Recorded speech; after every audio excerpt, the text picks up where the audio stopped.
प्रत्येक व्यक्ति अपने जीवन में कुछ लक्ष्यों को निर्धारित करता है, जिससे वह अपनी योग्यता और अपनी प्रगति की परख करता है।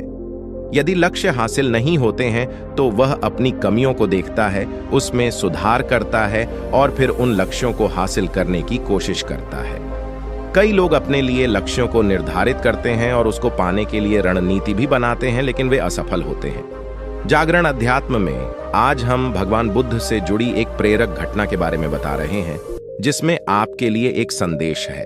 भगवान बुद्ध को जब ज्ञान की प्राप्ति हो गई तो फिर वे संसार को उस ज्ञान से आलोकित करने निकल पड़े। भगवान बुद्ध किसी गांव में जीवन के विभिन्न आयामों पर प्रतिदिन व्याख्यान देते। उनके प्रवचनों में जीवन का सार छिपा रहता। उनकी बातों को लोग बहुत ही गौर से सुनते थे। एक व्यक्ति बिना नागा किए उनके व्याख्यान सुनता। काफी समय बीत जाने के बाद भी उसने अपने अंदर कोई विशेष बदलाव नहीं पाया है।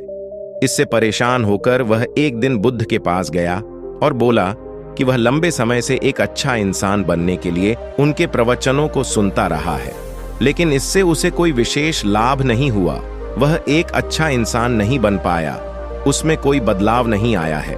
उसकी बातों को सुनकर बुद्ध मुस्कुराए। उन्होंने उसके सामने उसके गांव का नाम, वहां तक की दूरी, वह वहां कैसे जाता है आदि जैसे प्रश्नों की झड़ी लगा दी। जब बुद्ध ने उससे कहा कि क्या वह यहां से बैठे बैठे अपने गांव पहुंच जाएगा, तो वह झुंझला गया। उसने कहा कि ऐसा तो बिल्कुल भी संभव नहीं, उसे वहां तक पहुंचने के लिए पैदल चलकर जाना ही होगा। इस पर भगवान बुद्ध ने कहा कि अब आपको अपने प्रश्न का उत्तर मिल गया होगा। यदि आपको अपने गांव का रास्ता पता है, लेकिन इस जानकारी को व्यवहार में लाए बिना वहां नहीं पहुंचा जा सकता है, उसी प्रकार यदि आपके पास ज्ञान है और आप इसको अपने जीवन में अमल में लाए बिना एक बढ़िया इंसान नहीं बन सकते। ज्ञान को अपने व्यवहार में लाना आवश्यक है। इसके लिए आपको दृढ़ निश्चय के साथ निरंतर प्रयास करना होगा।